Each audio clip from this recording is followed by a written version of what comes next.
Hello everyone, అందరూ ఎలా ఉన్నారు? Welcome back to our channel Bapu Bomma బొంబైసే.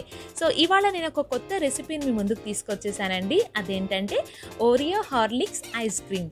సో దీనికి కావాల్సినవి ఏంటంటే 2 Oreo biscuit packets and 2 Dairy Milk chocolates and 2 spoons of Horlicks. ఇది ఆప్షనల్ అండి, వేస్తే వేయచ్చు లేదంటే లేదు. ఇది వేయకపోయినా కూడా బాగానే ఉంటుంది. నేను కొంచెం డిఫరెంట్గా హార్లిక్స్ కూడా వేసి ట్రై చేశాను అనమాట. సో చాలా బాగుంది టేస్ట్, అందుకని నేను ఇవాళ మీతో ఇది షేర్ చేసుకోవాలనుకుంటున్నాను. ఇక్కడైతే నేను బిస్కెట్ ప్యాకెట్స్ అన్నీ ఓపెన్ చేసి ఒక బౌల్లోకి తీసుకున్నాను. సో ఫస్ట్ మనం ఏం చేయాలంటే బిస్కెట్స్ అన్నిటినీ కూడా ఫైన్ పౌడర్ చేయాలి.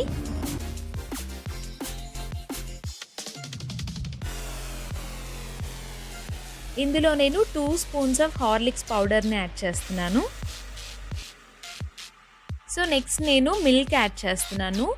కన్సిస్టెన్సీ మరీ థిక్గా ఉండకూడదు, అలానే మరీ థిన్గా కూడా ఉండకూడదు. సో ఈ లెవెల్ ఆఫ్ కన్సిస్టెన్సీ సరిపోతుంది అనమాట.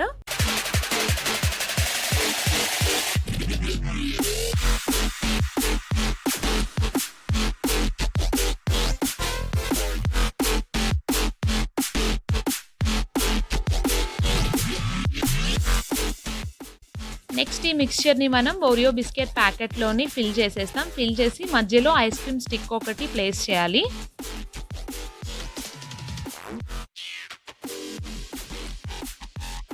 తర్వాత నేను ఇక్కడ సపోర్ట్ కోసం ఒక గ్లాస్ యూస్ చేస్తున్నాను. సో వీటిల్ని ఒక 8 అవర్స్ పాటు డీప్ ఫ్రీజ్ చేయాలి.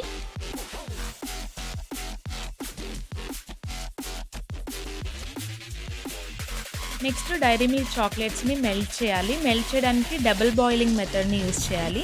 సో లేదు అనుకుంటే చాక్లెట్ సిరప్ ఉంటే రెడీమేడ్గా మీరు అది కూడా యూస్ చేసుకోవచ్చు. నా దగ్గర అది లేదు కాబట్టి నేను ఇక్కడ డైరీ మిల్క్ చాక్లెట్స్ యూస్ చేస్తున్నాను. చాక్లెట్ సిరప్ చాలా థిక్గా వచ్చింది. సో నేను కొంచెం మిల్క్ యాడ్ చేశాను అనమాట ఇందులో, థిన్ కన్సిస్టెన్సీ కోసం. నెక్స్ట్ ఇందులో నేను పీనట్స్ యాడ్ చేస్తున్నాను. ఇంకా మీ దగ్గర నట్స్ ఏమైనా ఉంటే అవన్నీ కూడా యాడ్ చేసి, ఇవన్నీ ఆప్షనల్ అండి. నెక్స్ట్ ఆల్రెడీ మనం 8 అవర్స్ ఫ్రీజ్ చేసాం కదండి, దాన్ని అన్రాప్ చేసి ఈ చాక్లెట్ సిరప్లో డిప్ చేయాలి. సో అంతే, juicy juicy Emmy Emmy Oreo Horlicks ice cream ready. ఇంత ఈజీ రెసిపీని మీరు కూడా ట్రై చేసి ఎలా ఉందో నాకు కామెంట్ సెక్షన్లో తెలియజేయండి.